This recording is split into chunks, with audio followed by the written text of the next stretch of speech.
Growing up I remember in 1947, so I was 7 years old, we did take a trip to Israel. At that time, it was before Israel was a state.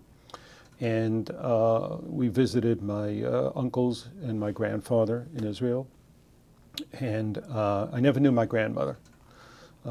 She had died before, at least my father's mother. And I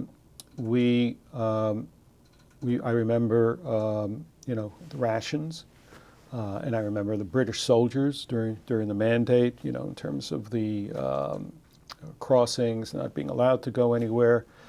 And then my father also went to Morocco by plane and train, et cetera, and we all went together. And I remember traveling on a plane from must have been from Tel Aviv to Cairo.